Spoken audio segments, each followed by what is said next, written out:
Okay, let's talk about it. The coffee shop method of user research. Have you done it? You know someone who's done it? This is why I am not a fan of it. I don't endorse it, and I'm going to tell you all the reasons why you should never again do coffee shop research.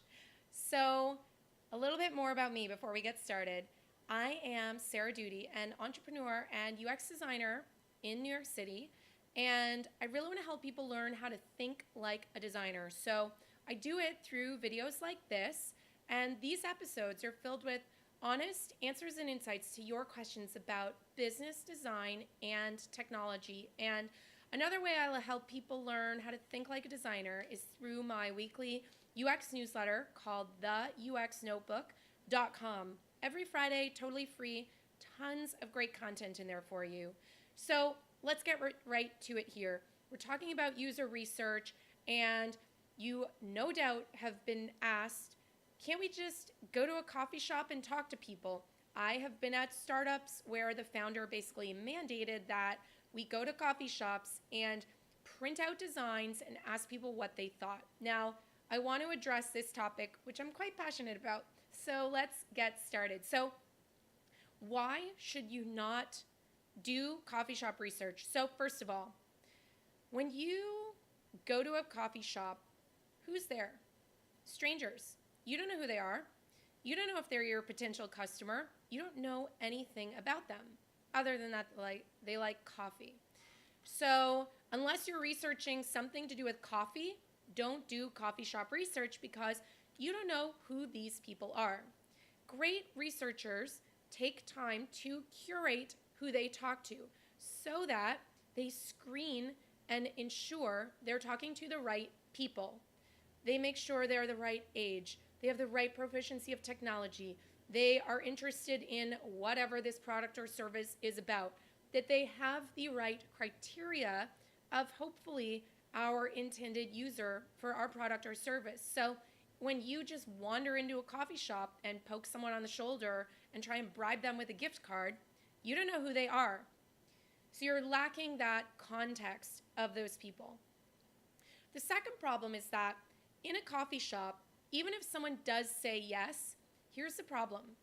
People are busy. They're probably going in between meetings or heading off to something else. You're catching them in this moment in between. You're catching them off guard. So you want to avoid that. And when you just approach someone in a coffee shop, it will be rushed and you're not going to get as much time from them as you probably would. And because they're in a rush, they're probably going to be quick with their answers and maybe tell you what they think or not be able to stick around for follow-up questions, which are so crucial to research when they say, I don't like that. Well, why don't you like that? What about it? Da, da, da, da, da.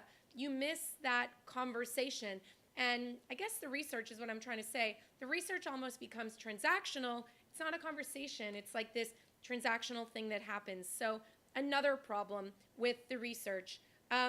Also, don't do coffee shop research because many times I've seen it happen.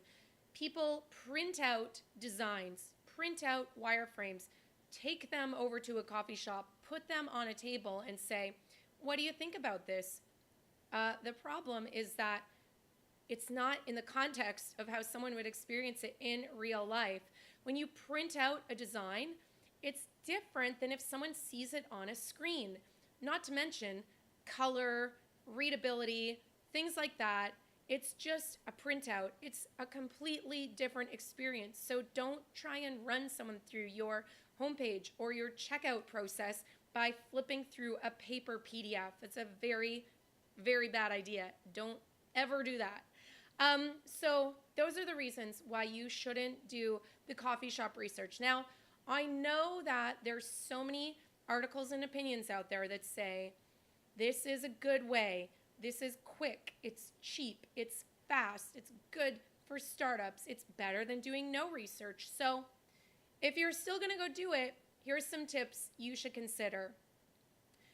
Do a little bit of upfront to get some information about the person. Spend a minute, 2 minutes trying to ask questions that would indicate to you if they are the type of person that would use your product. Are they in fact a runner? Are they within a certain age? What type of technology proficiency do they have? Do they have an iPhone? Do they do online banking? Whatever your product is, come up with some criteria that you could ask questions against really quickly to figure out, yeah, this person is really close, or no, this person isn't that close, so we'll kind of make this interview a little quicker than the others. So also, take it with a grain of salt. You don't know how rushed they are. You don't know what their day's been like, so don't take everything verbatim. And I guess similar to the way I treat data, the data tells you the what, the people tell you the why. If you're going to talk to people in coffee shops, and I would not exclusively talk to the coffee shop people, so use it as a way to get a broad opinion and then commit to following up with other people who are more qualified, whom you have screened, who you have guaranteed they are closer to the type of person that would use your product. So don't just start making changes to here in the coffee shop, because there's just so many other ways to reach people today that you could talk to with just a little bit more effort. And in the other video about how do you find people to interview, I give you tons of tips on how to do that. So that's all. Please, please don't do coffee shop research. If you're going to do it, hopefully you can apply some of those tips I just gave you. And in the meantime, if you have a question for me, head on over to my website, sarahdoody.com. There's a contact link. Just click that, enter your question, and we'll try to get to it, although there is a huge queue of questions, as you can imagine. That's all for today. Don't forget, you can get more of my UX tips in my newsletter, theuxnotebook.com, and that's all for today. I will talk to you guys soon, and do not head out to a coffee shop right now with a design printed in your hand. So I'll talk to you soon. Thanks, guys. Thanks for watching.